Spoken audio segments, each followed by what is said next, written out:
चिन्तासन्तानहन्तारो यत्पादाम्बुजरेणवः स्वीयानां तान्निजाचार्यान् प्रणमामि मुहुर्मुहुः। यदनुग्रहतो जन्तुः सर्वदुःखातिगो भवेत् तमहं सर्वदा वन्दे श्रीमद्वल्लभनन्दनम्। अज्ञानतिमिरान्धस्य चक्षुरुन्मीलितं येन तस्मै श्रीगुरवे नमः। नमामि हृदये शेषे लीलाक्षीराब्धिशायिनं लक्ष्मीसहस्रलीलाभिः सेव्यमानं कलानिधिम्। चतुर्भिश्च त्रिभिस्तथा षड्भिर्विराजते योऽसौ पंचधारदये मम।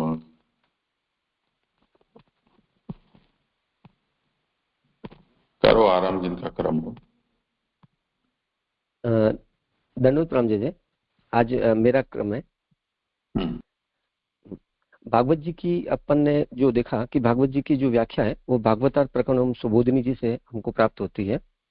भागवतार्थ में 4 अर्थ, शास्त्रार्थ, स्कंधार्थ, प्रकरणार्थ एवं अध्यायार्थ है, और सुबोधिनी जी में 3 अर्थ, वाक्यार्थ, पदार्थ और अक्षरार्थ है। अभी अपन प्रथम स्कंद जो अधिकार लीला है का अध्ययन कर रहे हैं। प्रथम स्कंद में 3 प्रकरण है। उसमें वर्तमान में अभी अपन उत्तम अधिकार प्रकरण जिसमें अध्याय 7, 8 एवं 9 है, उसमें अपन अध्याय 8 का अध्ययन कर रहे हैं। भागवतार्थ प्रकरण में 8वें अध्याय का जो महाप्रभु जी ने अध्याय अर्थ बताया है, वो बताया है कि ब्रह्म विषयक जो अज्ञान है उसकी निवृत्ति, ये इस 8वें अध्याय का अर्थ है।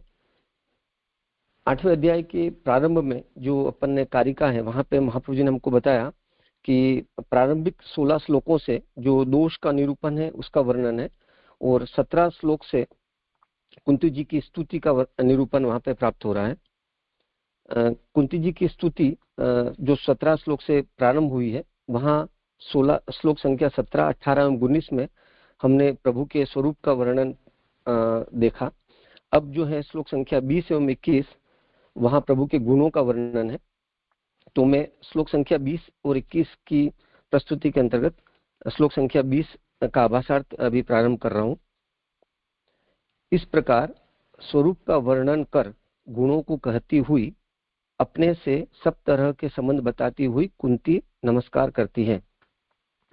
अब कुंती जी ने श्लोक संख्या 17, 18, 19 में जैसे अपन ने देखा स्वरूप का वर्णन हुआ है, और अब जो है वो कुंती जी अपने प्रभु के साथ में कुंती जी के क्या संबंध है उनको बताते हुए कुंती जी प्रभु को नमस्कार कर रही है। श्लोक 20, कृष्णाय वासुदेवाय देवकी नंदनाय च नंद गोप कुमाराय गोविंदाय नमो नमः। श्लोकार्थ, श्री कृष्ण, वासुदेव, देवकी पुत्र, नंद गोप कुमार और गोविंद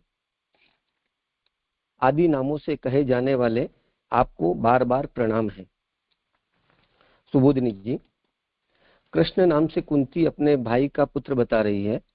यहाँ श्लोक में अगर हम आगे जब इसको वर्णन को पढ़ते हैं तो ऐसा लगता है यहाँ शायद ये वासुदेव होना चाहिए, तो मैं अब एक बार वासुदेव पढ़ता हूँ। वासुदेव नाम से कुंती अपने भाई का पुत्र बता रही है।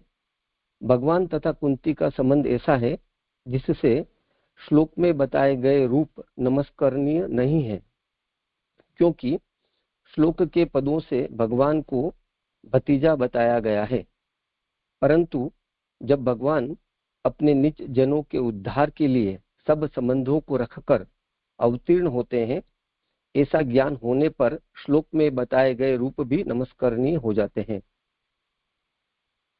यहाँ आशय ऐसा महाप्रभु जी हमको बता रहे हैं कि कुंती जी जो वसुदेव मतलब ठाकुर जी के साथ में, कृष्ण के साथ में उनका क्या संबंध है, उन संबंध को अगर हम देखें तो उन संबंध में कुंती जी जो है वो प्रभु की बुआ होती है, यानी कि कृष्ण जो है भतीजा है। उन संबंध को अगर हम नमस्कार में, यानी कि कुंती जी अभी प्रभु को नमस्कार कर रही है, अगर प्रभु के उन स्वरूपों को, प्रभु का और कुंती जी का जो संबंध है उसको अगर हम ध्यान में लें तो फिर प्रभु को श्लोक में आने वाले जो प्रभु के नाम जो संबंधित हैं वो नमस्करणीय नहीं होते हैं, पर वो फिर भी नमस्करणीय है। क्यों नमस्करणीय है? वो इसलिए नमस्करणीय है क्योंकि वो निज जनों के उद्धार के लिए जब भी प्रभु प्रकट होते हैं भूतल पर, तो प्रभु कोई संबंध रख कर अवतीर्ण होते हैं। इसलिए अगर हमको ये पता है कि प्रभु अभी जो मूल रूप प्रभु हैं वो भूतल पर प्रकट हुए हैं, तो फिर उस संबंध से जुड़े हुए जो भी नाम अगर आते हैं तो वो भी सब नमस्करणीय हो जाते हैं। अज्ञान दशा में नमस्करणीय नहीं होते, वो जो अगर हमको अज्ञान है, प्रभु के उस स्वरूप का ज्ञान नहीं है, तो फिर वो नाम जो है वो जो अपने प्रभु के साथ किसी संबंध को बताते हैं वो फिर नमस्करणीय नहीं होते हैं, क्योंकि वो बड़े छोटा कौन है वो सब चीजों को वहां पे देखा जाता है। इसमें दृष्टांत देते हैं, जैसे पहले महान रहा हो फिर क्षीण दशा में लज्जा से नमस्कार करता है किंतु अपने आप को सेवक नहीं मानता, वैसे ही मूल रूप भगवान जब अवतीर्ण होते हैं क्षीण दशा में लोग अपने को अवतीर्ण हुए भगवान का सेवक नहीं मानता किंतु नमस्कार करता है, क्योंकि मूल रूप का अवतार लेना क्षीण दशा को बताता है। यहाँ उन अज्ञानी लोगों की बात बताई जा रही है कि अगर किसी को प्रभु के मूल रूप का ज्ञान नहीं है तो प्रभु जो मूल रूप है वो प्रभु अगर भूतल पे प्रकट होते हैं जब भी, तो जो जिनमें अज्ञान है वो प्रभु के इस अवतार लिए हुए रूप को प्रभु के द्वारा कोई न्यूनता स्वीकार प्रभु ने करी है, उस संदर्भ से इसको जोड़ते हैं। और जब वो न्यूनता स्वीकारते हैं तो प्रभु के उस अवतार रूप को नमस्कार तो वो करते हैं, लेकिन उसमें उनमें सेवक भाव प्रभु के उस रूप के साथ में, प्रभु के उस अवतार के साथ में नहीं आ पाता, क्योंकि उनको ये अज्ञान है कि क्योंकि वो प्रभु के उस अवतार में जो प्रभु ने रूप लिया वो ये समझ रहे हैं कि प्रभु यहाँ पर कोई क्षीण दशा को प्रभु ने स्वीकार किया है अवतार में। ऐसा अज्ञानी लोगों की समझ है। ऐसा मानने पर सत्वोपाधिक वासुदेव मूल रूप माना जाता है, किंतु सगुण होने से वह मूल रूप नहीं हो सकता। इस अरुचि से कृष्ण को पहले मूल रूप बताती है। अगर जो कुंती जी अभी यहाँ स्तुति कर रही है, तो कुंती जी ने अपनी स्तुति में पहले कृष्ण का नाम लिया है वासुदेव की तुलना में। तो अगर कोई ऐसा सोचे कि वासुदेव अगर कुंती जी ने नाम लिया होता, तो मुझे ऐसा लगता है यहाँ पे ऐसा समझाया जा रहा है कि तो फिर वो जो वासुदेव है वो सत्वगुण उपाधि है, प्रभु के जो व्यू रूप अवतार है, और इस संदर्भ में फिर वो मूल रूप नहीं रहता। इसलिए कुंती जी ने सबसे पहले कृष्ण का संबोधन किया अपनी स्तुति में। मूल कहकर उसी के संबंध का जब निरूपण किया जाता है तो नमस्करणीय होता है, क्योंकि मूल रूप नमस्करणीय है और वही अवतार दशा में संबंधी होता हुआ भी नमस्करणीय हो सकता है। तो यहाँ पे ये बताया महाप्रभु जी ने हमको कि जब मूल रूप का हम वर्णन करते हैं, मूल रूप का हमारे को स्मरण है, तो जब उस स्मरण के साथ हम अगर अवतार दशा प्रभु ने जो अभी प्राप्त करी है, प्रभु अवतार अवतरित हुए हैं, अब उस अवतरित रूप में प्रभु ने जो भी संबंध स्वीकारे हैं उन सभी संबंधों का भी नमस्करणीयता आ जाती है उसमें, मतलब क्योंकि हमको प्रभु मूल रूप है, ये इसका संदर्भ हमको पता है। कुंती ने वासुदेवा यह कहकर, वसुदेव जो मेरा भाई है उसके आप पुत्र हैं, इस पद से यह संकेत करती है कि जैसे आपने भाई वसुदेव जी को विपत्ति से छुड़ाया, वैसे ही उनकी बहन मुझको भी छुड़ावे। तो वहां पे वसुदेव जी के साथ अपना संबंध बहन का है, और आपने जिस तरीके से वसुदेव जी को विपत्ति से छुड़ाया, तो मैं उनकी बहन, आप उनको भी विपत्ति से छुड़ाएंगे। उसी आशय से कुंती जी ने वासुदेवाय ये प्रभु के नाम का स्मरण किया है, प्रभु के नाम को कहा है। देवकी नंदनाय यह कहकर कुंती यह सूचित करती है कि जैसे देवकी को दुखों से मुक्त किया, वैसे ही देवकी की ननद मुझको भी दुखों से मुक्त करेंगे। तो देवकी जी से कुंती जी का ननद का संबंध है, उस संबंध में आप देवकी जी के पुत्र हैं और आपने देवकी जी के पुत्र होने से आपने देवकी जी को दुखों से मुक्त किया है। उसी प्रकार मैं जो देवकी की ननद हूँ उसको भी आप दुख से दूर करेंगे। उस संदर्भ से देवकी नंदनाय कुंती जी ने संबोधन किया है। श्लोक में च पद है, उससे फूफा पांडु लिया गया, अर्थात पांडु को जैसे विपत्ति से छुड़ाया, इस प्रकार मैं जो उसकी पत्नी हूं उसे भी छुड़ाएंगे। तो जो मूल श्लोक में वहां पे जो कुंती जी ने च शब्द लिया है, वहां पे उन्होंने पांडु जी का भी समावेश किया है। तो पांडु वो कृष्ण के फूफा हैं और मैं यानी कि कुंती जी जो है वो उनकी पत्नी है। तो उस संदर्भ में भी प्रभु मेरे को छुड़ाएंगे, वो प्रभु का संबोधन कुंती जी कर रहे हैं। पांडव प्रिय होना नमस्करणीय रूप है। प्रभु का जो पांडव प्रिय है वो प्रभु का वो स्वरूप जो है वो नमस्करणीय है, नमस्कार करने योग्य है। आप यदि अपने को नंद तनय समझ दूर का संबंध माने, अर्थात मैं वसुदेव की बहन हूं और नंद वसुदेव जी के मित्र हैं, ऐसी स्थिति में दूर संबंध होने पर भी मेरी आप रक्षा कर सकते हैं। इसी बात को नंद गोप कुमाराय पद से कहा। तो यहाँ पे नंद जी के संबंध से भी कुंती जी प्रभु का संबोधन कर रही है नाम का, कि नंद गोप कुमाराय, जो नंद राय जी के साथ में प्रभु का संबंध है, नंद गोप के कुमार है, उस संदर्भ में भी आप मेरी रक्षा करेंगे। इस आशय को कुंती जी प्रकट कर रही हैं। यहाँ कुमार का अर्थ आत्मज नहीं है, किंतु पालन करने वाले जो नंद हैं उनके पुत्र, ऐसा अर्थ है। तात्पर्य यह है कि नंद आपके पालक पिता हैं, जनक नहीं। कुमार पद से ऐसा अर्थ लेने में स्कंद पुराण प्रमाण है। स्कंद पुराण में ये कथा प्राप्त होती है जिसका वर्णन अभी अपन देखें। जैसे कार्तिकेय स्वामी महादेव से पैदा नहीं हुए हैं तो भी वे महादेव के कुमार कहलाते हैं, उसी प्रकार आप भी पालक पुत्र होने से नंद के कुमार कहलाते हैं। तो वहाँ प्रमाण कुमार शब्द का जो प्रयोग किया है उसमें स्कंद पुराण प्रमाण लिया है। महादेव जी के पालक रूप में कार्तिकेय उनके पुत्र हैं और वहां पे उस पालकता के संदर्भ में कुमार कार्तिकेय को बताया है महादेव का। तो इसी प्रकार यहाँ पे भी नंद कुमार बताया प्रभु को। तो आप नंद के जो है वो पालक, नंदराय जी ने आपकी पालना की है, आपको उस संदर्भ में भी आपको मैं नमस्कार कर रही हूँ। मेरा नंद गोप से परंपरा संबंध है, इसलिए भी आप मेरी रक्षा कर सकते हैं। इसी बात को बताने के लिए गोप पद दिया है। तो नंद गोप कुमार में जो गोप पद लिया है वहां पे परंपरा से मुझे ऐसा से यहाँ लगता है कि वसुदेव जी के मित्र हैं, वसुदेव जी की बहन कुंती जी है, उस परंपरा से नंद गोप से भी वसुदेव जी का संबंध हुआ। तो वहां उस संबंध में नंद गोप शब्द किया है। या गोप जैसे मतलब ये कि भाई गोप और परंपरा में गोप कुंती जी का गोप शब्द से कोई संबंध है, उस संबंध में गोप लिया है, वो थोड़ा सा मेरे को शंका है।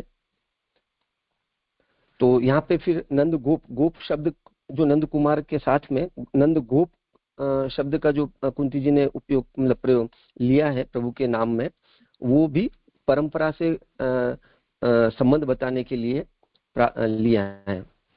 इस प्रकार हम देखें तो कुंती जी ने यहाँ तक में जो प्रभु के नामों का, अभी और भी नाम आगे आ रहे हैं, कुंती जी ने प्रभु के जो नाम लिए वो संबंध से आधारित है, पर कुंती जी को प्रभु का मूल रूप का स्मरण है, इसलिए वो जो संबंध आधारित नाम है वो सब नमस्करणीय हो रहे हैं।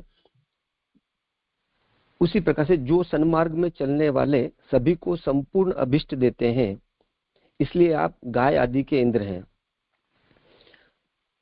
तो जो भी सन्मार्ग में चलते हैं उनको प्रभु अभिष्ट प्रदान करते हैं, और अभिष्ट प्रदान करते हैं इसको समझाने के लिए, इसको बताने के लिए यहाँ पे गाय आदि के आप इंद्र हैं, ये बात कही गई है।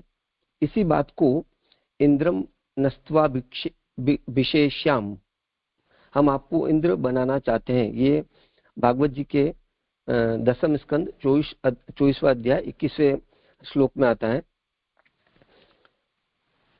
ये कामधेनु के वाक्य हैं। कामधेनु जी कह रहे हैं कि हम आपको इंद्र बनाना चाहते हैं। गायों का ये मनोरथ है। गायों का इंद्र इस अर्थ वाला गोविंद शब्द श्लोक में दिया गया है। यद्यपि इस अर्थ वाला यह शब्द व्याकरण से नहीं बनता। गोविंद शब्द की व्याकरण से मेरा तात्पर्य, मेरे को लगता है शायद यहाँ पे मतलब व्याकरण शास्त्र में गोविंद का अर्थ प्राप्त नहीं है, लेकिन यहाँ जो गोविंद जिस अर्थ में लिया गया है वो अर्थ हमको गोविंद का बताया गया है कि वो इंद्र मतलब गायों के इंद्र, गाय उनको अपना इंद्र बनाना चाहती है, उस संदर्भ में गोविंद या गायों के इंद्र रूप, परंतु निगम से इसकी सिद्धि कर लेनी चाहिए। निगम, निरुक्त और व्याकरण, इन तीन पदों से पद की सिद्धि होती है। कोई भी जो पद वाक्य है उसकी जो अर्थ हमको या तो निगम से प्राप्त होगा या निरुक्त से या व्याकरण से। गोविंद इति चाव्य धात, यहाँ का गोविंद पद भी निगम से सिद्ध हुआ है। तो जो कुंती जी ने अपने स्तुति में प्रभु का जो गोविंद शब्द लिया है, उसकी गोविंद का, प्रभु का गोविंद नाम कैसे प्राप्त हुआ प्रभु को, वो निगम से प्राप्त हो रहा है, उसका संदर्भ कुंती जी ले रही है। जैसे जलवाची वस्तिवरी शब्द निगम से सिद्ध किया गया है, वैसे ही यहाँ समझना गोविंद के संदर्भ में। अब जलवाची वस्तिवरी किस संदर्भ में, वो उसका संदर्भ क्या है वो मुझे ज्ञात नहीं है, वो जे बताएंगे। आदर बताने के लिए नमो नमः से 2 बार नमन किया है। कुंती जी जो मूल श्लोक में नमो नमः 2 बार जो नमन किया है वो प्रभु के प्रति अपना आदर बताने के लिए किया है, 2 बार नमन। कुंती कहती है कि जिसके आप संबंधी होते हैं उसको आप संसार से मुक्त कर देते हैं, यह आप में गुण है, यह कहा। तो जैसा कि अपन ने 70वें श्लोक की कारिका मतलब उत्थानिक मतलब आभाषार्थ में उत्थानिका में देखा था कि 2 श्लोक से प्रभु के गुणों का, कृष्णाय और पंकजांग्रय से प्रभु के जो गुण का वर्णन आएगा, तो उसमें प्रथम 20वां श्लोक जो है वो प्रभु के गुण का वर्णन है, और वहां प्रभु के गुण रूप में कुंती जी प्रभु को नमन कर रही है और कह रही है कि आप जो है वो संबंधी, जिसके भी संबंधी होते हो उनको आप संसार से मुक्त कराते हो, ये आपका गुण है, इसलिए मैं आपको बार बार प्रणाम कर रही हूँ। ये श्लोक संख्या 20 तक है। कुछ और विचार नहीं है?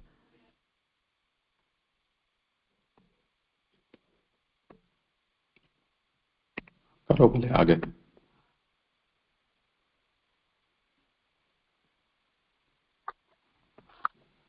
जी प्रणाम जी। जी यहाँ पे ये जो बात आई कि भी नंद आपके पालक पिता है, जनक नहीं, और कुमार पद से ऐसा अर्थ लेने में स्कंद पुराण प्रमाण है। लेकिन वैसे तो जी जो महाप्रभु जी जो बता रहे वो सुबोधन जी में ही, तो प्रभु का तो धर्मी रूप से तो नंद के वहाँ पे भी वो जन्म हुआ है ना, वो प्राकट्य हुआ है। तो फिर यहाँ पे ऐसे लिख रहे यानी आ रहा है, वो कैसे समझे फिर?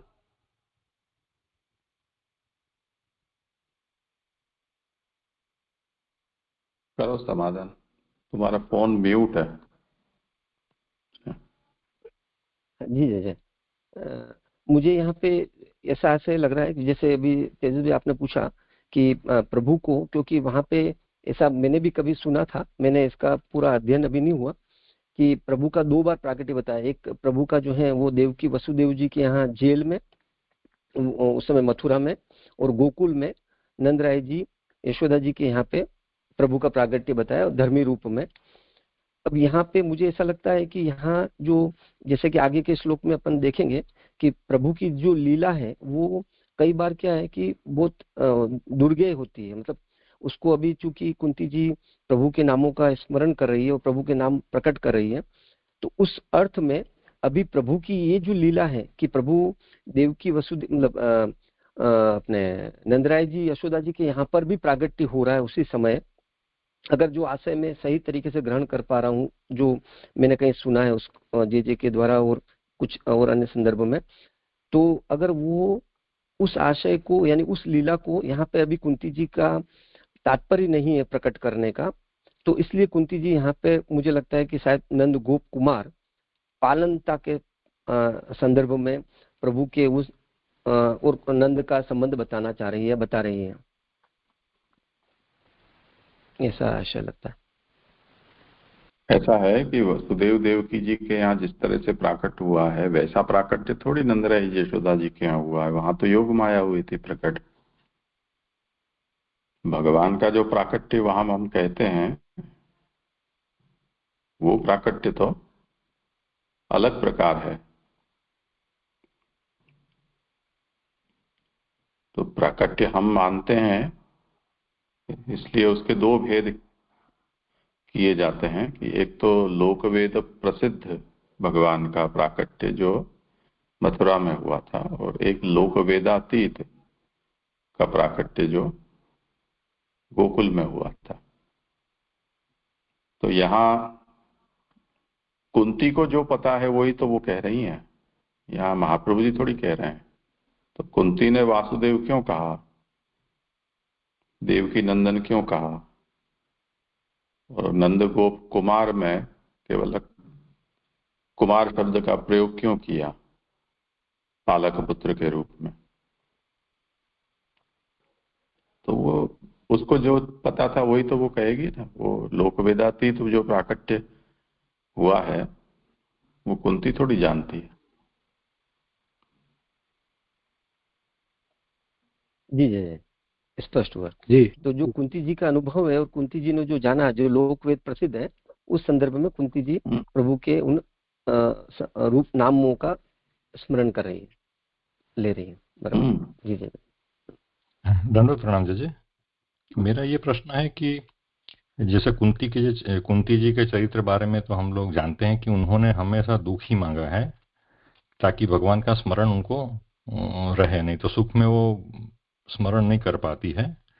तो यहाँ तो जो हर एक नाम के साथ जो किया है, जैसे वसुदेव को बचाया, जय देवकी जी को दुख से छुड़ाया, नंद जी को छुड़ाया, ऐसे सब मुझे भी दुख से छुड़ाएंगे। तो ये डायलेमा जैसा नहीं लग रहा है क्या, ये जैसे कुंती जी की जो कैरेक्टर है उसमें और इसमें जो स्तुति में? करो समाधान। यहाँ मतलब मेरे को भी आपका मतलब जो प्रश्न का आशय एकदम से स्फुट नहीं हो रहा है, अभी मैं इसको विचार नहीं पाया था। पर ऐसा लग रहा है कि कुंती जी यहाँ पर उन प्रभु के गुणों का वर्णन कर रही है। कुंती जी प्रभु के उन गुणों का, कि प्रभु आपके नाम, आपका गुण कैसा है कि आप जो है वो अपने जो सेवक हैं, अपने जो भक्त हैं, उनके दुखों को आप हरते हैं। कुंती जी प्रभु को स्मरण करने के लिए हमेशा दुख चाहती है, पर चूंकि यहाँ पे भी कुंती जी का स्मरण ही हो रहा है प्रभु का, पर कुंती जी उन प्रभु के उन गुणों का संदर्भ लेकर अपनी वर्तमान स्थिति का वर्णन कर रही है कि आपका गुण ऐसा है कि आप जो है वो सब दुखों को आप दूर करते हो। ये आपके जो नाम है वो ये बता रहे हैं। नहीं तो ये है ना कि जैसे भक्त हैं तो भक्त इतनी आजीजी दुखों को छुड़ाने के लिए इतनी आजीजी नहीं कर पाएगा ना। जो वो जो भी है मुझे भुगतना है, अपने कर्म जो है या जो भी मेरी तकलीफ है या संचित है, मेरे कर्म है, भाग्यवशात मुझे ये सब भोगना पड़ेगा। मगर ऐसे हर एक नाम लेके मुझे छुड़ाएंगे दुख से, मुझे ननद को जैसे छुड़ाए ऐसे मुझे भी छुड़ाएंगे। तो ये उनके चरित्र से विपरीत जा रही है, क्योंकि वो उनकी प्रख्याति इसीलिए है कि उन्होंने कभी भी दुख मुझे नहीं छोड़े ऐसी उन्होंने कामना की थी। तो यहाँ पे ये थोड़ा सा डायलेमा जैसा थोड़ा लग रहा है, और कुछ नहीं है। एक तो जैसे जेजे ने हमको बताया था कि प्रभु की जो प्रागट्य काल का जो प्रभु का लीला और प्रभु का जो सभी अपने सन्मुख जो है उनके साथ का व्यवहार, और एक अभी वर्तमान में अप्रागट्य काल में जो हम समझ रहे हैं कि हम प्रभु से कोई भी प्रकार के दुख अगर दूर करने की बात करेंगे तो आजीजी मानी जाएगी, कि हम इस तरीके से हमको करना भी नहीं है। प्रागट्य काल में प्रभु की लीला वो कुछ चल रही है, उस लीला का सामने जो जीव है, जो प्रभु के सेवक हैं, भक्त हैं, जो भी हैं, वो उस तरीके से प्रभु की उस लीला में प्रभु को रेस्पोंड कर रहे हैं। वो संदर्भ भी अपने को, मेरे को लगता है, साथ साथ में रखना है।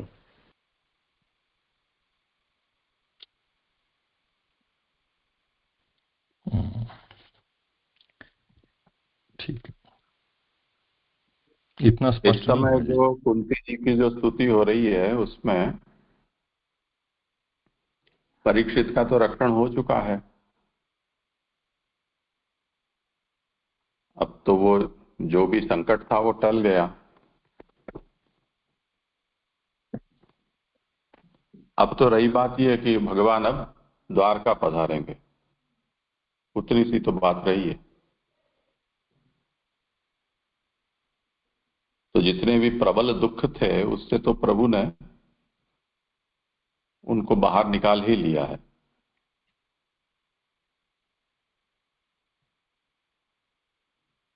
उस स्थिति में जब कुंती जी ये कह रहे हैं कि आप वासुदेव हैं, तो वसुदेव देवकी को जिस तरह से आपने कैद खाने में से छुड़ाया, या नंद गोप कुमार हैं, गायों के और गोपों के इंद्र हैं, ऐसे मूल पुरुष आपको नमस्कार हो। तो अब यदि इन नामों से भगवान को कोई ऐसा सजेशन किया जा रहा है कि आप हमको भी छुड़ाओ, मेरी भी मुक्ति करो, तो अब मुक्ति किससे करें? क्योंकि अब तो कुंती है वो राजमाता है।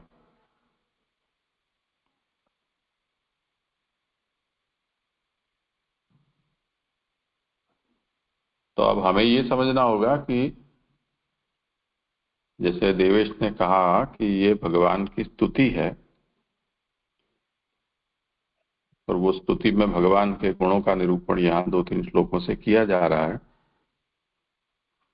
अब उसमें कुंती की ओर से यदि हम ये मान रहे हैं कि ये सार गर्भित भगवान के सब नाम हैं, और उन नामों को यहाँ स्तुति में बोलकर कुंती जी भगवान को संकेत कर रही हैं, तो वो संकेत हमें यही समझना होगा ना कि कुंती जी की जो कक्षा है, अवस्था है, योग्यता है, उसके अनुरूप यहाँ उन प्रार्थनाओं का या कामनाओं का अर्थ हमें समझना होगा। हमारे संदर्भ में हमारी समझ से जो होता है वो नहीं समझना है, नहीं तो उनकी ही स्तुति में विरोध हो जाएगा। और दूसरा ये भी सही है कि यदि भगवान उनके भाई के बेटे हैं श्री कृष्ण, तो बुआ का हक है, उसमें ऐसी कौन सी बात है?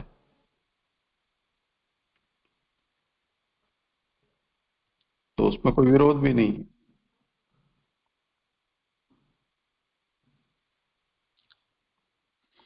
जी जी जी जी जी जी प्रणाम। जय नंदर प्रणाम। जय मेरा प्रश्न ये है कि अभी इसमें शुरू में सुबोधनी में कृष्ण नाम से कुंती जी ने सबसे पहले कृष्ण नाम पुकारा, और इसमें व्याख्या में भी दिया है कि कृष्ण पहले मूल रूप बताती है कृष्ण को, और कृष्ण मूल रूप है भगवान का। तो फिर इसका मतलब कुंती जी को जो ज्ञान तो था कि कृष्ण मूल रूप है, बाकी बाद में 4 और नाम जो दिए हैं बाद में 4 से अन्य भी दिए हैं, यानी वासुदेव, देवकी, नंद गोप, गोविंदा है।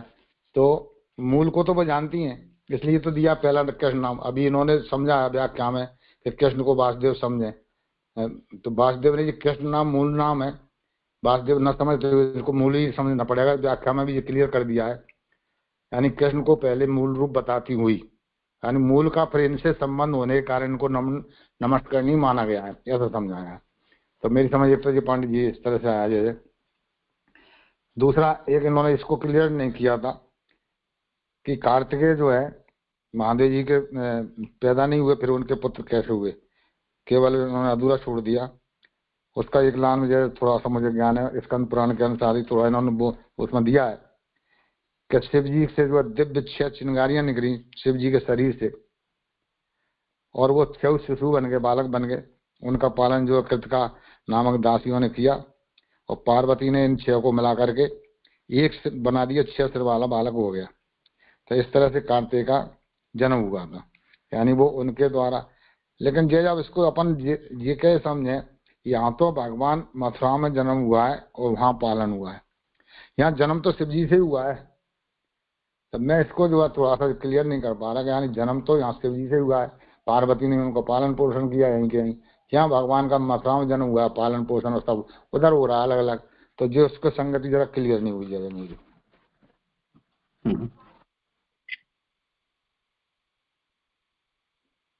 मतलब मैं प्रयास करता हूँ।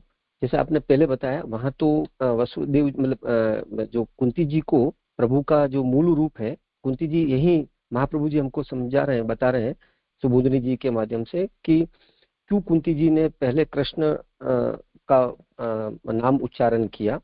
और फिर कोई अगर ये प्रश्न पूछे, क्योंकि अज्ञानी है वो ये प्रश्न कर सकते हैं या ये शंका कर सकते हैं कि कुंती जी और कृष्ण के संबंध में जो संबंध है, उनका जो लोक प्रसिद्ध संबंध है, वो संबंध बुआ भतीजे का है।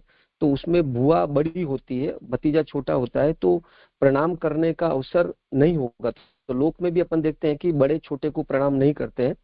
तो फिर क्यों कुंती जी प्रभु को नमन कर रही है, प्रणाम कर रही है?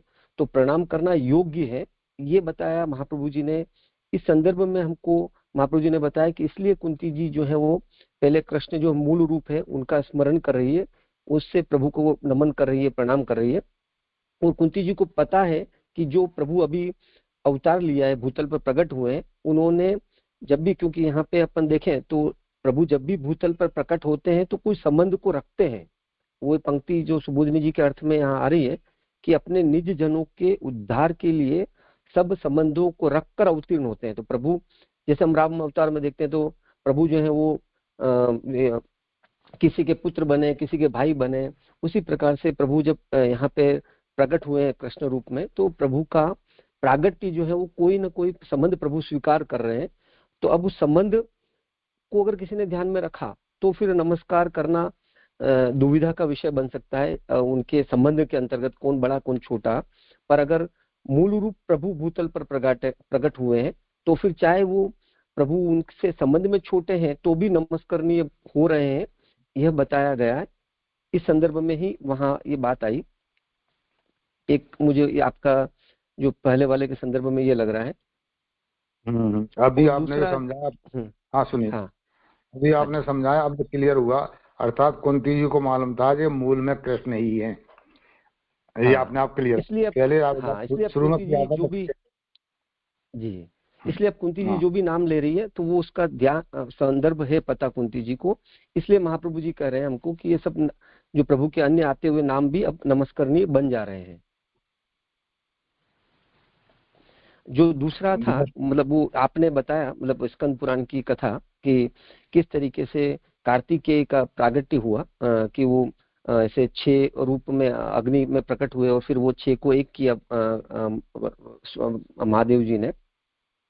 मतलब मुझे ये कथा तो नहीं पता थी, लेकिन अगर आपने ये जो कथा का बता के आपने ये बताया कि जैसे, तो फिर हमको ये समझना पड़ेगा कि महादेव जी तो फिर वहां पे पालक न होके पिता हो रहे हैं, क्योंकि उन्होंने उन 6 रूपों को एकीकृत करके उनको प्रकट किया। तो मुझे वैसे ही लग रहा है कि जैसे जे ने भी बताया कि एक प्रभु का लोकवेद प्रसिद्ध रूप है, लोक वेदातीत रूप है। लोक में जो प्रसिद्ध रूप है वो कार्तिकेय का, कि भी वो शिव से कार्तिकेय का प्रागट्य नहीं हुआ है, इसलिए कार्तिकेय के लिए कुमार शब्द का प्रयोग किया जाता है। स्कंद पुराण में भी इसी संदर्भ में वो पुराण कुमार शब्द आ रहा होगा, आपने जैसा बताया उस संदर्भ से विचारे तो। और जो लोक वेदातीत बात यह है कि वो कैसे एक होने के कारण अब धर्मी रूप में कार्तिकेय के शिव जो है वो पिता हो जा रहे हैं, मतलब वैसा कुछ संदर्भ मुझे यहाँ पे। इसलिए यहाँ पे जो प्रमाण के अंदर कुमार में कुंती जी वो स्मरण कर रही है कि जिस तरीके से कार्तिकेय के संदर्भ में महादेव जी के कुमार कहा गया है, उसी प्रकार से आपको भी नंद का कुमार कहा गया है।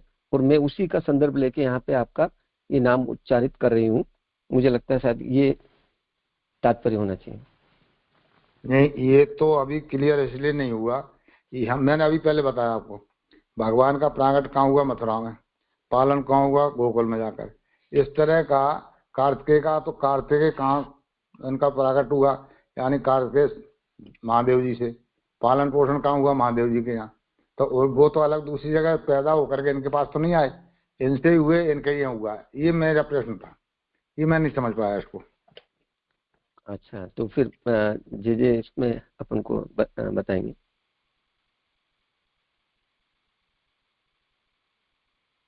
नहीं, तात्पर्य ये है इसमें कि जिस प्रकार से पुत्र संतति पैदा होती है उस प्रक्रिया से तो प्राकट्य नहीं हुआ ना,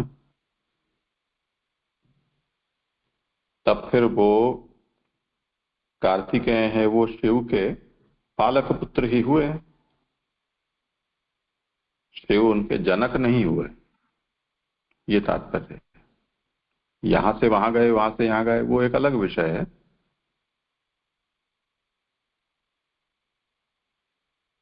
जी जी इस तरह से जी जी जी। ये एक शब्द और रह गया मेरा लास्ट पेज नंबर जो है 329 पर ऊपर से 6वीं 7वीं लाइन में जो दिया है, चाहिए निगम, निरुक्त और व्याकरण। तो निगम और व्याकरण तो अपन ने समझ लिया, निरुक्त एक शब्द जो बीच में आया जैसे इसका शाब्दिक अर्थ नहीं आया मुझे। हाँ, निगम का मतलब वेद नहीं, वो तो हो गया निरुक्त। निगम, निरुक्त। हाँ, हाँ हाँ जी। निरुक्त का मतलब जैसे ये लौकिक संस्कृत में उसकी डिक्शनरी अमरकोश प्रसिद्ध है, उस तरह से जो वैदिक पारिभाषिक शब्द हैं उनका जो शब्दकोश निरुक्त कहलाता है। जी जी जवाब आ गया था। ठीक है। धन्यवाद, प्रणाम जी। जी जी, ये 329 पेज पे जो दूसरी लाइन आ रही है कि जो सन्मार्ग में चलने वाले सभी को संपूर्ण अभिष्ट देते हैं, इसलिए आप गाय के यानी गाय आदि के इंद्र हैं। तो जी जी, ये कैसे संबंध किया वो थोड़ा समझना था कि प्रभु गाय आदि के इंद्र होने से जो सन्मार्ग में चलने वाले हैं उनको सब संपूर्ण अभिष्ट देते हैं, ये कैसे जोड़ा, ये थोड़ा समझना था। अगर मैंने यहाँ पे भगवान, तो उस स्थिति में कोई ये पूछ सकता है ना कि नंदगोप कुमार हैं, उससे आपका क्या लेना देना? वसुदेव जी तो चलो समझ में आए, तो तब फिर हमें ये सोचना होगा कि भाई वसुदेव जी हैं वो नंदराय जी के मित्र हैं और उस वसुदेव जी की बहन कुंती है, तो सीधा संबंध ना सही, दूर का संबंध तो है, भाई के मित्र का बेटा, ऐसा तो परंपरा संबंध हो गया। तो सन्मार्ग में चलने वाले सभी को संपूर्ण अभिष्ट देते हैं। तो भगवान अपनी ये सन्मार्ग वर्तिता उस पक्ष को लेकर और यहाँ गोविंद पद दे रहे हैं।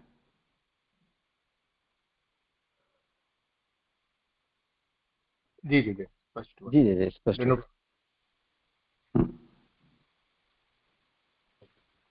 यहाँ पे एक थोड़ी जिज्ञासा ऐसी थी कि यहाँ पे जो पांडु को जैसे विपत्ति से छुड़ाया, ये जो बात आ रही है वो श्लोक में च पद है, उससे फूफा पांडु लिया गया, अर्थात पांडु को जैसे विपत्ति से छुड़ाया।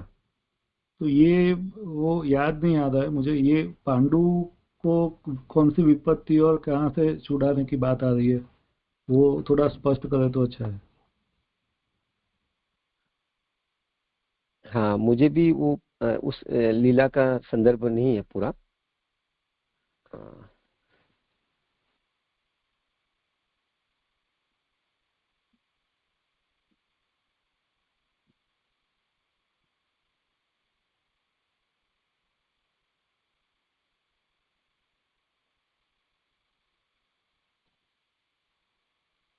क्योंकि और जो सब है उसके लिए तो प्रसिद्ध है, लेकिन ये पांडु के लिए वो मालूम, वो समझ में नहीं आ रहा है उनको कौन सी विपत्ति आई थी और प्रभु ने उनको ऐसे कैसे कौन सी विपत्ति से छुड़ाया।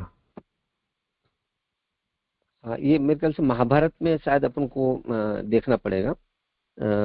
ऐसा अनुमान लगा रहा हूँ मैं सिर्फ कि पांडु जैसे कि उनको पुत्र प्राप्त नहीं हो सक रहे थे, तो फिर उनके लिए ये दुख था, उनको विपत्ति से प्रभु ने छुड़ाया।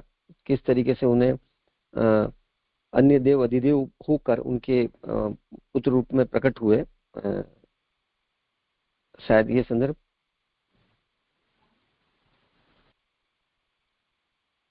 मालूम है, वो स्पष्ट नहीं है जी, वही है क्या, वही लेना हाँ, है जी? जैसे और तो कोई वैसे उस प्रसंग में भी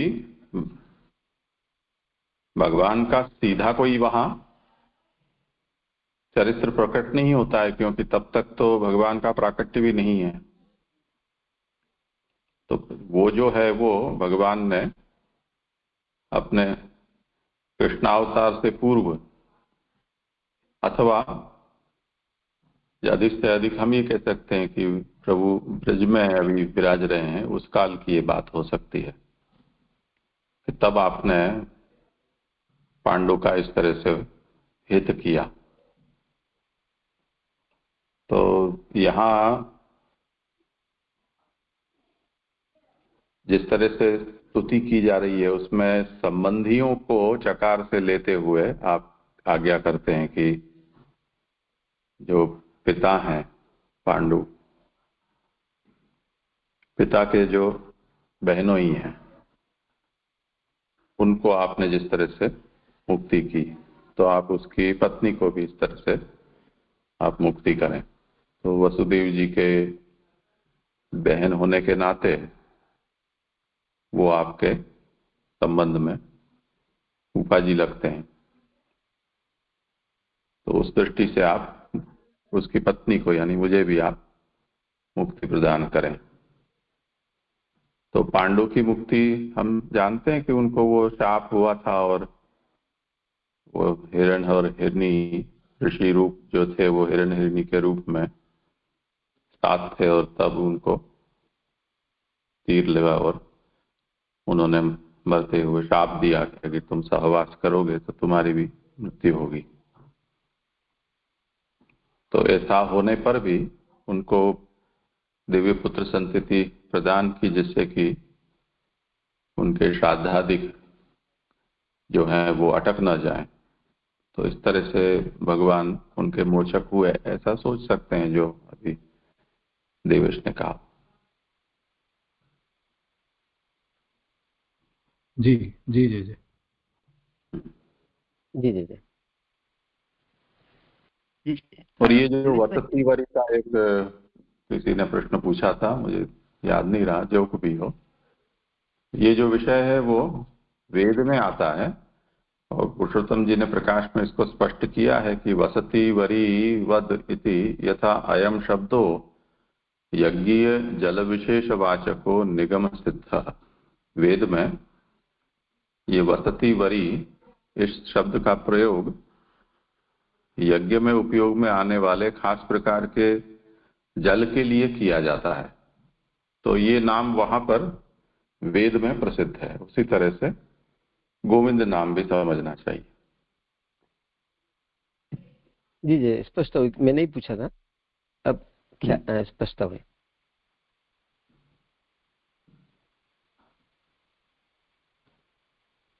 ठीक है, करें आगे। कोई हाँ प्रश्न नहीं।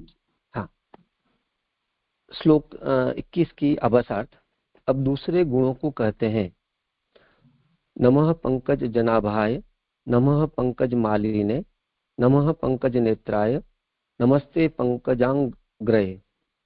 श्लोकार्थ: जिनके नाभि में कमल है, जो कमल की माला धारण किए हुए हैं, और जो कमल नेत्र हैं, तथा कमल के समान जिनके चरणारविंद हैं, ऐसे भगवान को नमस्कार करती हूँ। सुबोधनी जी, श्लोकस्थ पंकज जनाभाय पद से भगवान को जगत का कारण बताया, पंकज माली ने पद से भूषित बताया, पंकज नेत्राय से कृपा का आश्रय बताया, पंकजांग ग्रह से सुख सेव्य बताया। अर्थात जगत कारणत्व, भूषितत्व, कृपाश्रयत्व, सुख सेव्यत्व गुणों से कुंती भगवान को नमस्कार करती है। तो प्रभु का जो 4 गुण है, जगत के कारण रूप, प्रभु जो है वो भूषित है, मतलब सुशोभित है, कृपा के आश्रय रूप है प्रभु, और प्रभु जो है भक्तों के सेव्य है। उन गुणों से प्रभु को कुंती स्मरण करके नमन कर रही है। नमस्कार स्वरूप को अथवा उसके गुणों को किया है। नमस्कार जैसे अपने प्रारंभिक 3 श्लोकों में कुंती जी की स्तुति में 17, 18, 19 में देखा कि वहां प्रभु के स्वरूप को नमन हुआ, और यहाँ प्रभु के 20 और 21 श्लोक में प्रभु के गुणों को नमन किया जा रहा है। तो नमस्कार हमेशा स्वरूप को अथवा गुणों को किया जाता है, लीला आदि को नहीं। लीला को नमस्कार का वर्णन नहीं है। लीला आदि के अनुभव में रसावेश होने से देहानुसंधान आदि के न रहने के कारण नमन नहीं बन सकता। इसका तात्पर्य मुझे ऐसा लग रहा है कि जैसे लीला में जब प्रभु भक्त के साथ या लीला करते हैं तो उस लीला में जो रस का आवेश होता है, उस रस आवेश में कई बार जीव जो है वो अपने देह का अनुसंधान भूल जाता है। और जब उसको अपने देह का अनुसंधान नहीं रहता है तो वो फिर नमस्कार का प्रसंग वहां प्राप्त नहीं होता। तो इसलिए लीला में नमस्कार प्राप्त नहीं है, स्वरूप में और गुण में नमस्कार का अवसर प्राप्त है, वहां पे नमस्कार किया गया है। पंकज जनाभाय का अर्थ यह है कि कमल है नाभि में जिसके, अर्थात ब्रह्मा के पिता रूप आपको नमस्कार है। प्रभु नारायण रूप में प्रभु जो है वो ब्रह्मा जी के यानी जगत के कारण रूप में प्रभु जो है ब्रह्मा जी के पिता हैं, उनको कुंती जी नमस्कार कर रही हैं, नमन कर रही हैं। पंकज मालिनी का अर्थ है कमल की माला है जिसके, अर्थात आप लक्ष्मी के पति हैं। लक्ष्मी ने विवाह के समय नवीन कमलों की माला को भगवान के गले में डाला था, इसलिए पंकज मालिनी पद से लक्ष्मीपति सूचित किया। प्रभु जो है वो लक्ष्मी के पति हैं और पंकज माला, पंकज की कमल की माला से प्रभु सुशोभित है और लक्ष्मीपति के का संदर्भ रखकर कुंती जी यहाँ प्रभु को नमन कर रही है। पंकज नेत्राय का अर्थ है कमल के समान जिनके नेत्र हैं। प्रभु के नेत्र हैं वो कमल के समान है। भगवान जब प्रसन्न होते हैं तब उनके नेत्र कमल के समान विकसित होते हैं। कमल जिस तरीके से जैसे जैसे विकास पाता है वैसे वैसे उसकी खूबसूरती, उसकी जो अच्छी मतलब लगती है, उसी प्रकार से प्रभु के जो नेत्र हैं वो जब प्रभु प्रसन्न होते हैं तो वो नेत्र विकसित होते हैं और वो भक्त को बहुत सुख प्रदान करते हैं। इससे यह भी सूचित हुआ कि भगवान सबके पति हैं, जैसा कि विष्णु को पुंडरीकाक्ष यानी कि कमल नयन कहकर लोगाक्षी ग्रह्य में विष्णवे सर्वाधिपतये स्वाहा से सबके अधिपति बताए हैं। इसलिए भगवान को पति बताना ठीक है, परंतु ऐसे अर्थ करने में कल्पना करनी पड़ती है, इससे क्लेश होता है। यहाँ मुझे ये तात्पर्य मतलब मुझे विष्णवे सर्वाधिपते स्वाहा का संदर्भ प्राप्त नहीं हुआ, पर इसका अर्थ ऐसा लग रहा है कि प्रभु जो है, विष्णु जो है वो कमल नयन रूप है और इसलिए विष्णु का स्मरण करके कि भी विष्णु जो है वो सभी के अधिपति हैं, यानी कि सभी जीव के पति हैं कहा गया है। तो यहाँ पर कमल जो पंकज नेत्राय जो कुंती जी जीवों के सभी के पति रूप में नमन कर रही है, ऐसा माना जा सकता है, मानना ठीक है। परंतु अगर हम ये अर्थ की कल्पना करते हैं अगर, तो उसमें थोड़ा क्लेश है। क्लेश मुझे लग रहा है कि शायद वो इस संदर्भ में कि हमको अनुभव नहीं हो रहा है और हमको वो कल्पना करनी पड़ रही है, तो जीव को क्लेश हो सकता है। उस आशय से दूसरा एक महाप्रभु जी हमको बता रहे हैं, अतः वस्यता संपादकत्वेन अमृत वर्षनाद वा के द्वारा प्रकारांतर से भगवान को सबका पति बताया है। तो दूसरा आशय कुंती जी का यहाँ पर जो प्रभु को कमल नेत्राय कहा उसमें पति रूप जैसा अपन ने 4 अर्थ देखे थे नमन में, तो वहां पे कृपाश्रयत्व यानी पति के रूप में कहा। तो यहाँ पे आप सबके पति हैं, पति वर्ष में करता है और अमृत की वर्षा करता है। आप जब जब भी पंकज नेत्र वाले दिखाई देते हैं तब भक्तों को वश में करते हैं और अमृत की वर्षा करते हैं। इस तरह आप पति के कार्यों को करते हैं, इसलिए आप सबके पति हैं।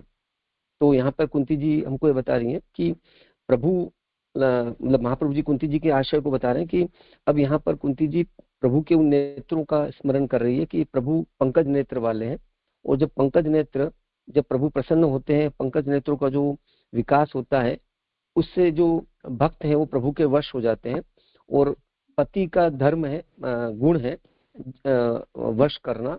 तो प्रभु उस संदर्भ में सभी जीव के पति हैं, मतलब प्रभु सबके पति बन रहे हैं। कृपा आश्रयत्व बन रहे हैं पति रूप में। इसलिए इस संदर्भ से कुंती जी प्रभु को नमन कर रही हैं। पंकजांग ग्रह का अर्थ है कमल के समान जिनके चरणारविंद हैं। चरणारविंद कमल की तरह सुख सेव्य होने से अथवा आपके चरणारविंद की सेवा में सुखानुभूति होती है, इसलिए आप भक्ति के प्रवर्तक हैं।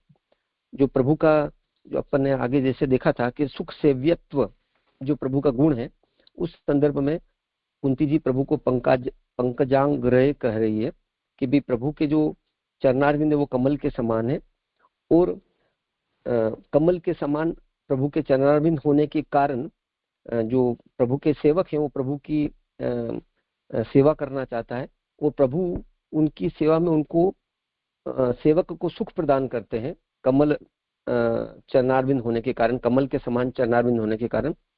यानी कि जो सेवक है वो प्रभु की चरणारविंद की, जैसे अपन प्रभु की जब सेवा करने चरणारविंद की सेवा है तो वो सेवा में जीव को सुख की प्राप्ति होती है। उसको उसका उद्देश्य वही है प्रभु की वो सेवा करे। इसलिए आपको प्रभु को यानी कि भक्ति के प्रवर्तक कहा है, क्योंकि प्रभु का ये स्वरूप है, प्रभु का एक गुण है, मतलब प्रभु का एक गुण है। इस गुण से प्रभु भक्ति के प्रवर्तक बन रहे हैं जीव के लिए, और जीव के लिए वो सेव्य रूप बन रहे हैं, सुख सेव्य रूप बन रहे हैं भक्तों के लिए। पंकज जनाभाय से बताया कि आप सबके जनक हैं, प्रभु सबके जनक हैं, इसलिए सभी वस्तु का नवीन रूप से उत्पन्न करके भी दे सकते हैं। तो जितनी भी वस्तु है उसको प्रभु जैसे चाहे वैसे, मतलब प्रभु ने अगर उसको प्रकट कर भी दिया है तो फिर से नवीन रूप से भी प्रभु उनको प्रकट करके अपने सेवक को दे सकते हैं। अर्थात ऐहिक लक्ष्मी प्राप्ति आदि और पारलौकिक फल तथा भक्ति आप दे सकते हैं, ये आपके गुण है। तो प्रभु का एक गुण है कि प्रभु जीव को जो आवश्यक है, चाहे तो लक्ष्मी, मतलब वो लोक में भी अगर उसके लिए आवश्यक है तो उस संदर्भ में मैं इसको ग्रहण कर रहा हूँ। पारलौकिक फल या भक्ति जो उसकी, जो प्रभु के सेवक हैं, भक्त हैं, उनकी जैसी उस समय की अधिकार या कक्षा है, उस संदर्भ में प्रभु वो देते हैं जीव को पंकज जनाभाय के अर्थ में। इसलिए प्रभु का एक गुण है, और कुंती जी प्रभु को नमन कर रही है। यहाँ श्लोक संख्या 21 तक गुणों के वर्णन से प्रभु को नमन का आया। ठीक है। जय, एक प्रश्न है इसमें।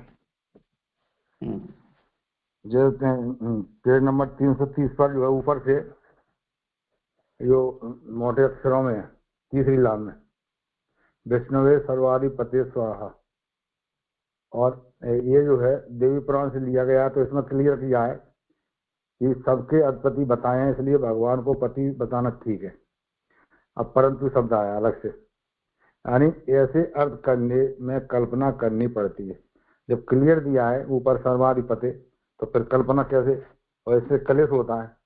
फिर वेद की श्रुति आई है जो दूसरी वत्सता संपदा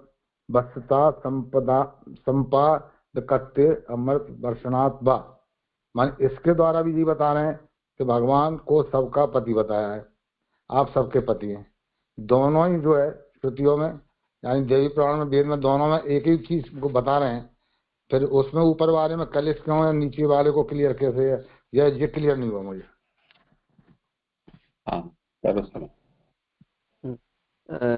इसमें जैसे कि अपन को मुझे लगता है अतः से महाप्रभु जी यहाँ पर कुंती जी अभी जो प्रभु को इस प्रभु का जो गुण बता रही है कि प्रभु जो है वो कमल नेत्र रूप है, तो वहां पे कमल नेत्र रूप में विष्णु को कहा गया पुंडरीकाक्ष।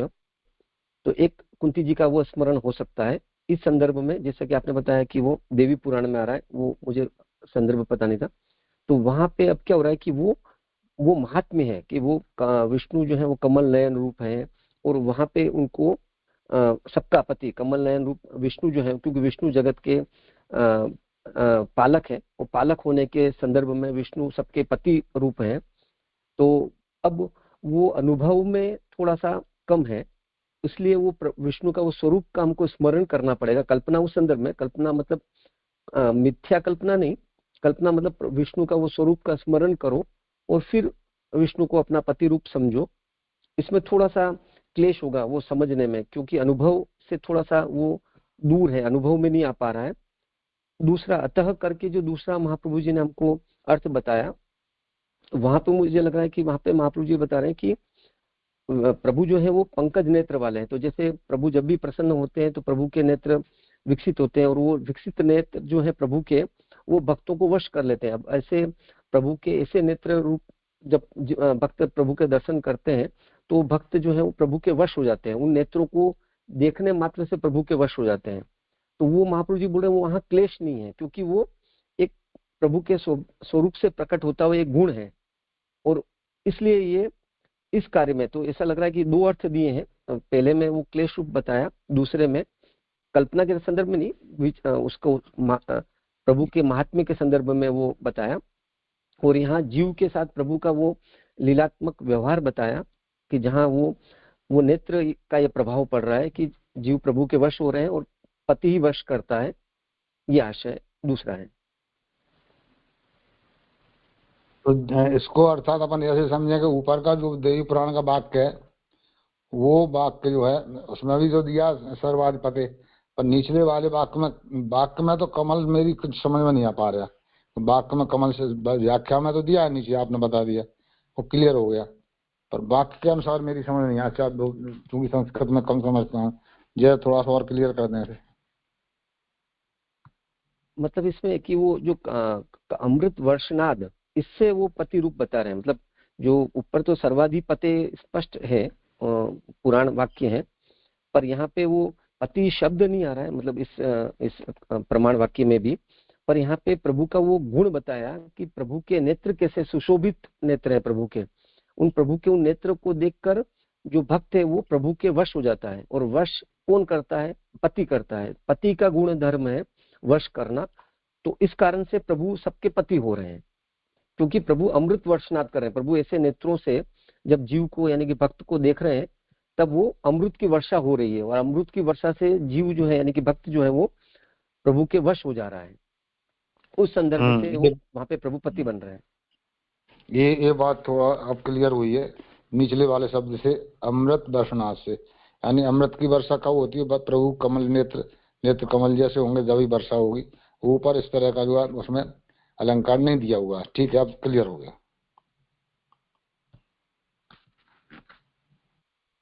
तो ये देवी पुराण या देवी भागवत की बात नहीं है, ये लौगाक्षी गृही सूत्र है, उसका वचन है, विष्णवे सर्वाधिपतये स्वाहा। जय कौन का एक बार और बोलने सर जय। इसमें लिखा ही हुआ है उस वचन के पहले।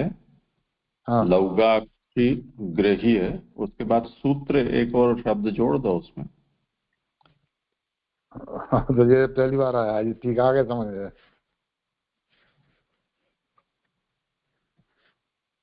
जी जय जय, ये सूत्र वाक्य है। जरूर प्रणाम जी। एक प्रश्न था कि ये पंकजन, ये लास्ट जो आया ना 3-4 लाइन है, उसमें किया गया है श्लोक के अंत में कि पंकज नाभाय से बताया कि आप सबके जनक हैं, इसलिए सभी वस्तु का नवीन रूप से उत्पन्न करके भी दे सकते हैं, अर्थात एक लक्ष्मी प्राप्ति आदि। पर वहाँ ऐसा जो है पंकज नाभाय से बताया है, तो पंकज नाभाय का जो पदार्थ है वो तो आचार्य चरणों ने कर दिया आगे। तो यहाँ ये कंक्लूजन के तौर पे यदि है तो फिर चारों नाम जो यहाँ पर आते हैं, पंकज नाभाय, पंकज मालिनी, पंकज नेत्राय और पंकजाग्रह, वो उन चारों का कंक्लूजन यहाँ पर होगा ना, एक का नहीं होगा ना। ये थोड़ा कंफ्यूजन था कि लिखा है ऐसा ना, इसलिए स्पष्ट करें। प्रणाम। अच्छा, मतलब आपका ये आशा आ रहा है कि जो पंकज नाभाय से मैं वो जो प्रभु का जो गुण प्रकट हो रहा है, उससे जो अन्य 3 जो नाम अभी यहाँ पे कुंती जी प्रकट कर रही वो भी आ रहे हैं। मैं इसको इस आशय से एक्चुअली अभी समझ रहा हूँ कि पंकज नाभाय से बताया कि प्रभु नवीन वस्तु के उत्पन्न जो बताया वहां पे, और इस तरीके से जो जीव हैं जिसकी जैसी अवस्था अधिकार है वो भी प्रभु प्रदान कर सकते हैं, ये प्रभु का गुण है। इसलिए भी प्रभु को पंकज नाभाय, यानी कि पंकज नाभाय के अब 2 ऑप्शन हो गए। एक पंकज नाभाय जो ब्रह्मा जी के पिता रूप में, और एक पंकज नाभाय प्रभु जो है वो नवीन वस्तु प्रदान करता होने के रूप में। ऐसा आशय मुझे लग रहा था, और मैं शायद अभी भी वही आशय ग्रहण कर रहा हूँ।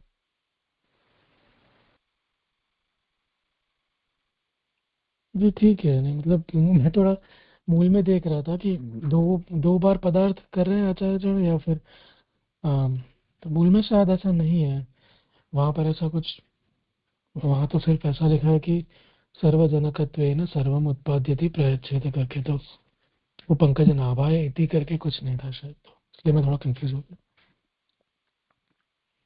मुझे ऐसा लग रहा है कि दोनों में एक ही बात आ रही है ना, क्योंकि जो आगे जो पहले लाइन में आया कि भी पंकज नाभाए पद से भगवान को जगत का कारण बताया, तो जो कारण जो बताया तो उससे ही वो जो ब्रह्मा जी के जो जनक है और जो ब्रह्मा जी है वो जो कार्य कर रहे हैं वो सभी वस्तु का नवीन रूप से उत्पन्न करके भी दे रहे हैं। तो इस तरीके से अगर देखें तो वो सबके जनक है, और तो प्रभु का वही वही बात आ रही है ना, ऐसे ऐसा लग रहा है मुझे। तो मीनिंग चेंज नहीं हो रहा है पंकज नाभाए का। ठीक है, वैसे समझ तो सकते हैं भाई, नवीन रूप से उत्पन्न करके फिर वो फिर एक्स्ट्रा हो जाएगा ना, सबके जनक है, ठीक है। हाँ, तो जैसे ब्रह्मा जी जब जब भी फिर से सृष्टि करते हैं तो वो फिर से सभी वस्तु का नवीन रूप से ही उत्पन्न करके नई सृष्टि जो कर रहे हैं, तो ऐसे शायद समझ सकते हैं। तो फिर वो लक्ष्मी प्राप्ति पारलौकिक फल वो तो फिर आगे के नामों में है ना, तो पंकज मालिनी में लक्ष्मी का निरूपण है, फिर आगे भक्ति का निरूपण है, पंकजाग्रह में एक्चुअली भक्ति का निरूपण है, और पंकज नेत्रा है उसमें जो है वो कुछ और है, पता नहीं।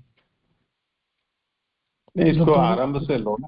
इसको जो प्रथम पंक्ति है उसमें कहा ना कि जगत कारणत्व, भूषितत्व, कृपाश्रयत्व और उत्सुक सेव्यत्व, चार बातें यहाँ हैं। तो वो रिस्पेक्टिवली ली है। पंकज नाभ का मतलब होता है जगत कारण, पंकज माली भूषण, पंकज नेत्र कृपाश्रयत्व और पंकज आंग्री में सुख सेव्यता। तो पंकजांग्री तक का विवरण करके ये कहा कि भक्ति प्रवर्तकाय। उसके बाद सर्वजनकत्वेन सर्वम उत्पाद्यापि प्रयच्छेत। अब ये सर्वजनकत्वेन का मतलब फिर वापस पंकज नाभ के ऊपर वापस आ गए कि जगत कारण है, जगत उत्पन्न कर भी दिया आपने। उत्पत्ति के बाद भी अगर किसी को ऐसी कोई वस्तु देनी है कि जो उत्पन्न हुए में उपलब्ध नहीं है, तो ना भी उत्पन्न करके आप उनको दे सकते हैं, क्योंकि सर्वजनक है। तो सर्वम उत्पाद्यापि प्रयच्छेद, वो ऐहिक भी देते हैं, आमुष्मिक भी देते हैं, भक्ति भी देते हैं।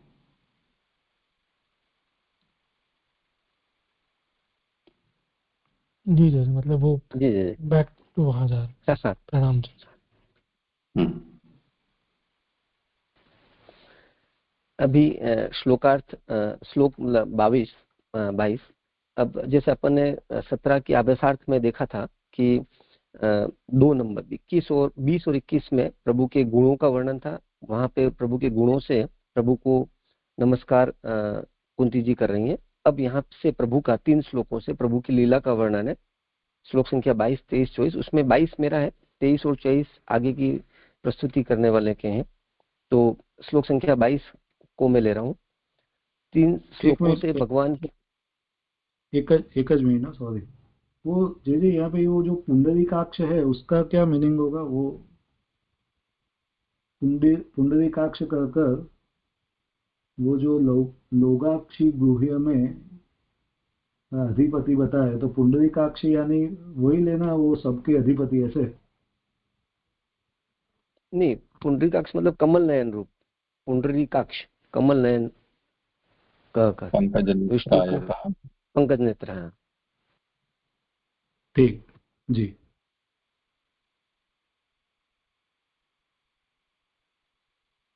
आभासार्थ 3 श्लोकों से भगवान की लीला का वर्णन करती है कुंती जी। श्लोक संख्या 22। यथा ऋषिकेश खलेन देवकी कंसेन रुद्वाति चिरम शुचार्पिता विमोचिताहं च सहात्मजा विभो त्वयेव नाथेन मुहुर्विपदगनात्।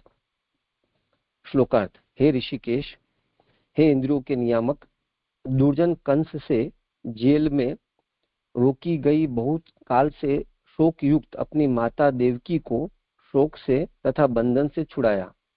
हे विभो, पुत्र सहित मुझे तो स्वयं नाथ बनकर आपने विपत्तियों के समुदाय से बार बार मुक्त किया।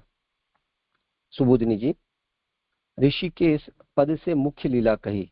यहाँ ऋषिक पद से इंद्रियां और ईश पद से नियामक लिया गया है, अर्थात आप सब इंद्रियों के नियामक होने से भर्ता की तरह इंद्रियों को आनंद देते हैं। आपके दर्शन आदि से संपूर्ण इंद्रियों की प्रीति का अनुभव कर उस रस में अभिनिविष्ट हुए कौन आपको नमस्कार न करें।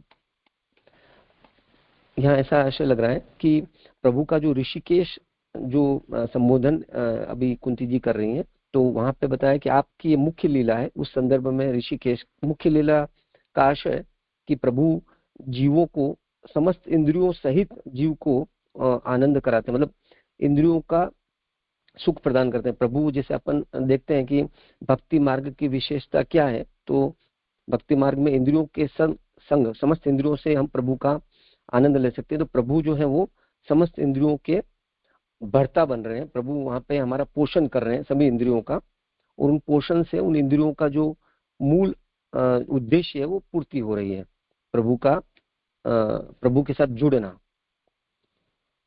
आपकी कौतुक पैदा करने वाली लीला होने से वह दुर्गेय है। अब प्रभु की ये जो लीला है, ऋषिकेश रूपा जो लीला है, वो आश्चर्य करती है, और वो आश्चर्य करने वाली यानी कौतुक पैदा करने वाली होने से वो दुर्गेय है। उसको जल्दी से जाना नहीं जा सकता है, उसको कठिन है जानना समझना। उसके संदर्भ में जैसे कि माता और पिता का दुर्जन कंस के द्वारा बंधन कराकर बहुत समय तक दुखानुभव कराकर पीछे उन्हें मुक्त कराया, अतः देवकी वसुदेव जी की अपेक्षा हम ही कृतार्थ हैं। इस प्रकार की आपकी लीला कथन भी अशक्य है। जो यहाँ पर कुंती जी ऐसा कह रही है कि आपने जो आपके माता देवकी जी का, पिता का जो है वो कंस से आपने उनके बंधन से उनको मुक्त कराया, जो बहुत समय तक वो बंधन में रहे तो उनका दुख था, फिर उनको आपने उस बंधन से मुक्त कराया, और मुझे भी आपने बंधन से मुक्त कराया है।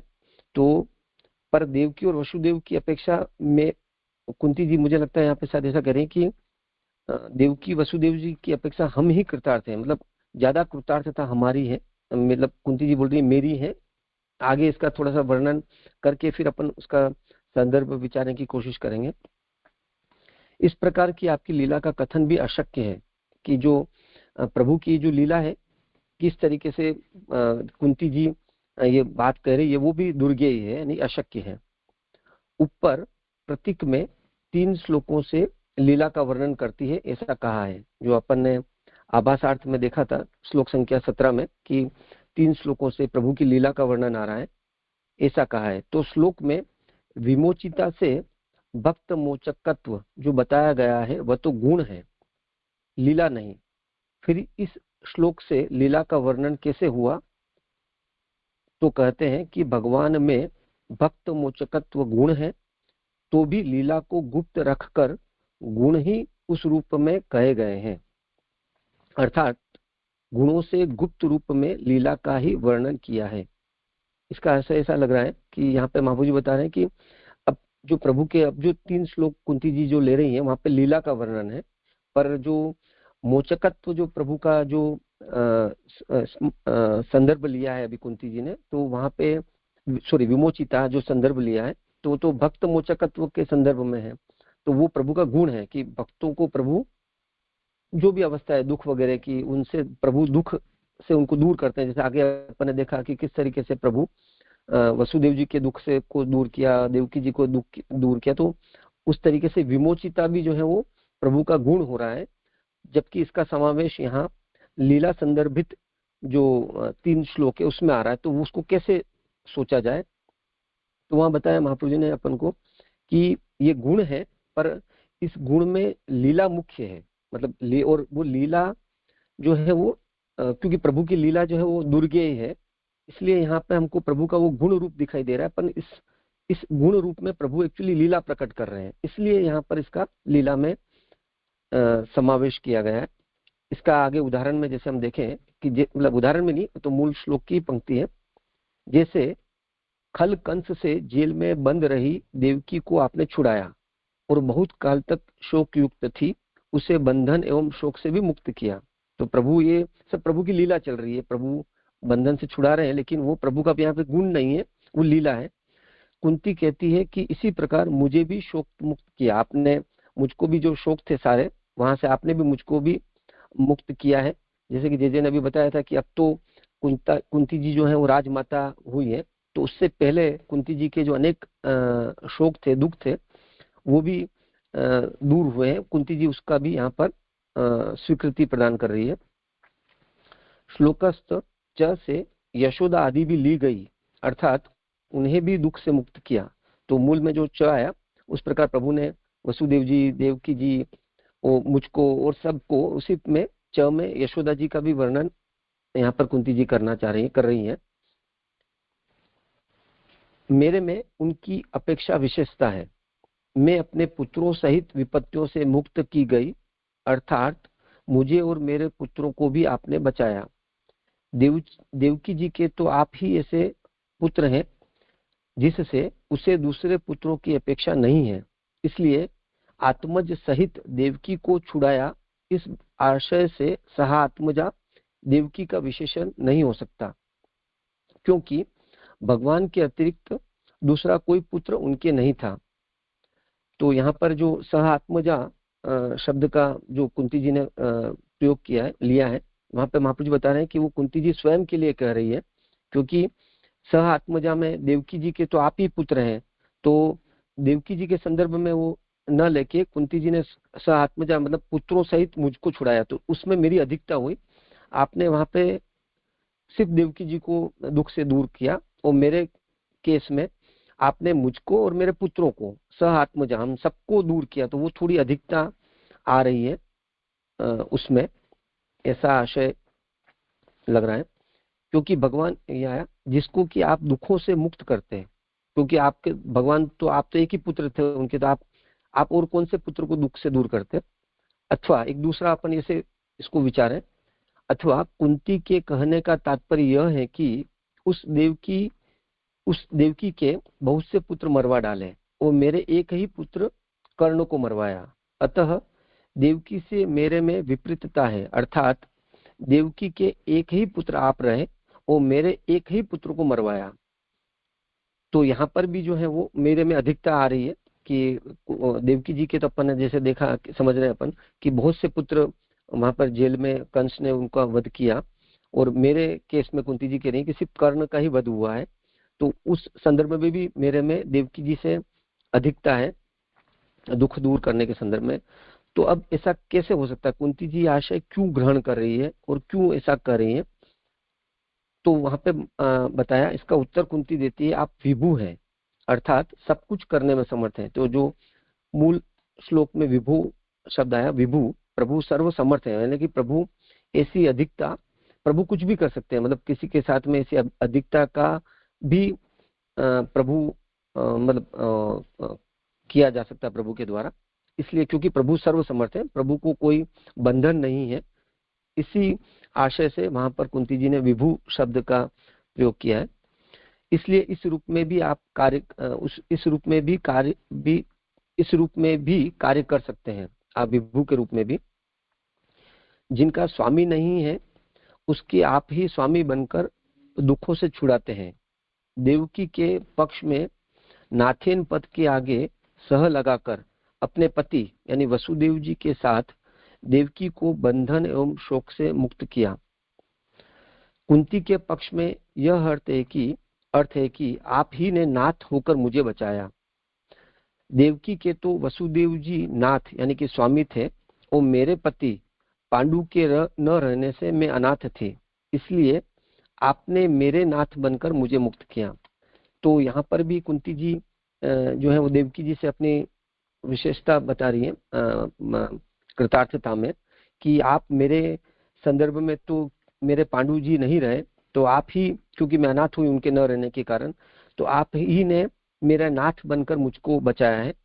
कुंती जी के संदर्भ में उनके नाथ वसुदेव जी हैं, तो आपने वहां उनको, यानी कि वसुदेव जी को, उनके नाथ रूप वसुदेव जी को और कुंती देवकी जी को, दोनों को बचाया है। मेरे के संदर्भ में आपने मेरे कोई नाथ न होने के कारण आप नाथ रूप बने और आपने मुझको छुड़ाया, ये कहा। तात्पर्य यह है कि देवकी के पति वसुदेव जी को बंधन से मुक्त किया, किंतु स्वयं पर आपने इतनी जिम्मेदारी नहीं ली।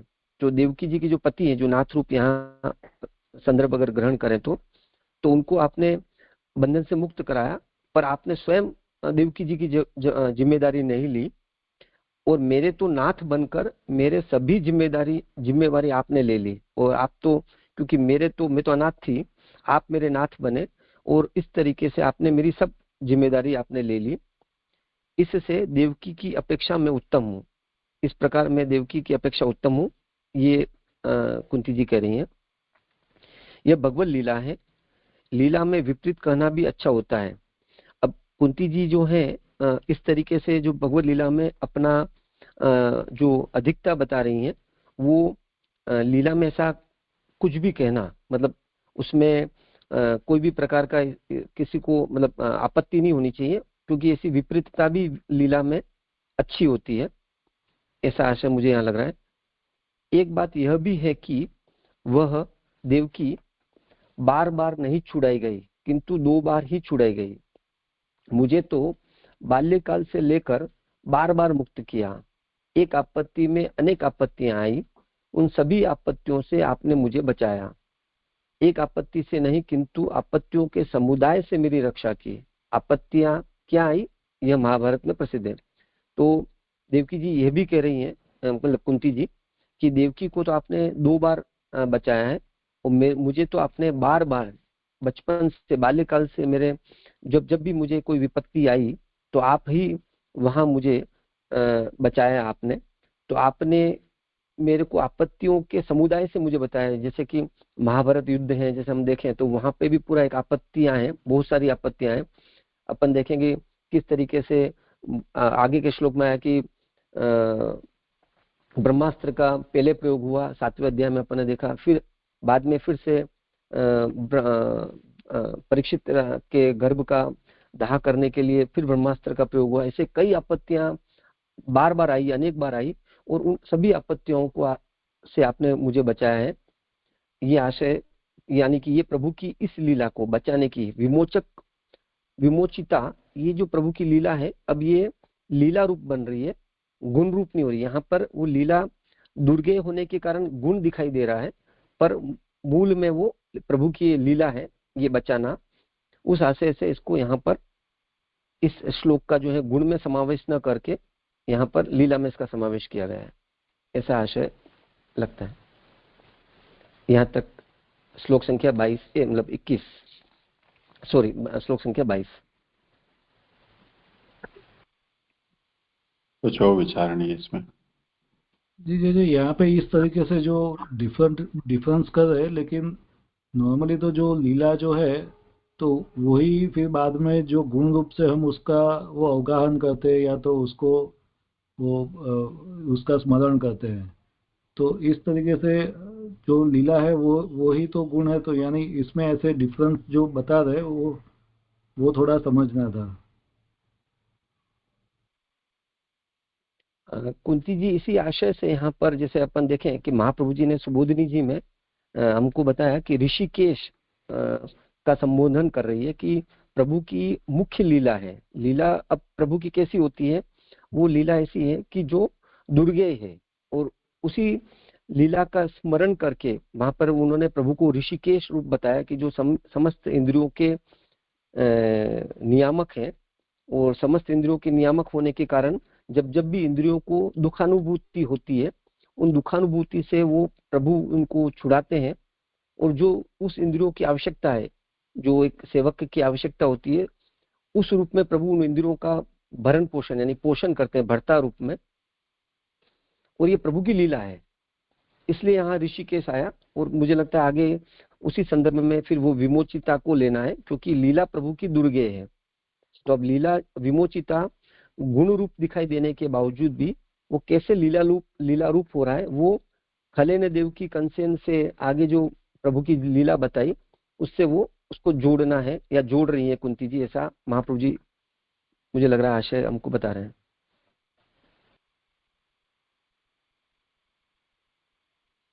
यानी हम ऐसे समझे कि जो लीला है वो, क्योंकि वो जानी नहीं जा सकती, यानी जब प्रभु लीला करते हैं तब वो दुर्गे है, लेकिन जब लीला कर लेते हैं बाद में, जब वो प्रसंग याद जो लीला का जो हम वो स्मरण करते हैं तो वो गुण रूप कहलाती है। वो ऐसा ऐसा समझ सकते हैं क्या? हाँ, इसी आशय से यहाँ पे बताया कि वो लीला जो है वो पीछे है, गुप्त रूप में आ रही है, ऐसा मुझे ऐसा लग रहा है। जैसे यहाँ पे भक्त मोचकत्व गुण है तो भी लीला को गुप्त रखकर गुण ही उस रूप में कहे गए। तो लीला जो है प्रभु की, वहां पे क्यों विमोचित रूप प्रभु बन रहे उन लीलाओं के कारण, और फिर वो गुण दिखाई दे रहा है, ऐसा है वहां पे लीला मुख्य, ऐसा संदर्भ जैसा लग रहा है।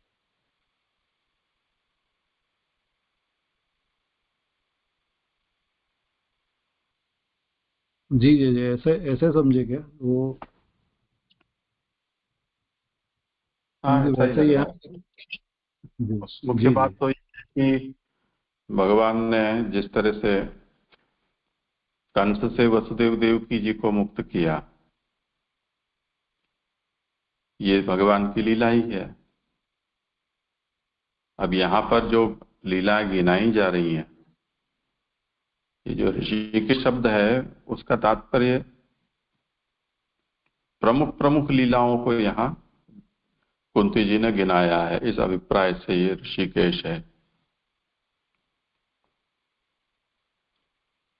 तो वसुदेव देवकी जी को जिस तरह से छुड़ाया उसी तरह से कुंती कहते हैं कि उनको भी आपने कई दुखों से छुड़ाया, कई तकलीफों से बाहर निकाला। और वहां तो एक ही बार हुआ, मुझे बारंबार आपने इस तरह से विपत्ति में से उबारा है। तो इसी को यहाँ पर भगवान की लीला में अद्भुतता कुंती जी देख रहे हैं। तो गुणों का विषय पूर्ण हो गया। अब भगवान ने जो किया है, यानी अपने इंद्रियों से देहादि से जो किया है, उसको यहाँ लीला शब्द से समझाना चाह रहे हैं।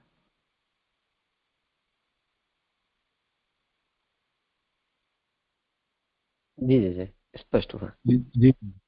और उसमें ऋषिकेश पद से वो ऐसे वैसे कोई लीला नहीं है, लेकिन उससे जो मुख्य मुख्य लीला की जो जिससे सभी इंद्रियों जो है उसको आनंद मिल रहा है, उस सेंस में ऋषिकेश से वो सब ले लेना, ऐसे ऐसे ही ना जी जी हम्म। जी जी जी जी जी, दंडवत प्रणाम। जी, यहाँ यह है ना, श्लोकास्त च से यशोदा आदि भी ली गई, अर्थात उन्हें भी दुख से मुक्त किया। तो ये गोवर्धन धरण लीला आदि ऐसे सब समझना, मतलब इसमें कैसे समझेंगे? नहीं, गोवर्धन धरण में तो कोई यशोदा जी को थोड़ी था कुछ। वो खैर सभी ब्रज के ऊपर इंद्र का कोप हुआ, उसमें हम यशोदा जी को भी ले लें, वो अलग बात है। अच्छा, तो जिस तरह जी जी से जी, वहां कैसे? यशोदा जी के संबंध में दुख यदि हम सोचें तो भगवान के गोचारण आदि के लिए पदार्थ में पर जो वियोग जन्य दुख होता था उसको हम समझ सकते हैं, एक बात। दूसरा, उनकी जो लौकिक अहंता ममता है उनको दुख रूप माने तो भगवान ने अनेक प्रकार की लीलाओं करके और भगवान ने उनका चित्त अपनी ओर आकृष्ट किया। शकट भंजन है या मुख में ब्रह्मांड का दर्शन कराना है, तो इस तरह से हम समझ सकते हैं। अन्य कोई ऐसे प्रसिद्ध दुख नहीं है यशोदा जी के संबंध में कि जिनका भगवान को निवारण करना पड़ा हो। जो भी कोई दुख आए हैं वो या तो फिर भगवान वहां विराज रहे थे और कंस के द्वारा सब असुरों को भेजकर भगवान के निमित्त ही वो दुख आए थे, जो परंपरा यशोदा जी को भी दुख कारक निकले, वो सिद्ध हुए। ऐसा हम समझ सकते हैं। जी जी जी जी।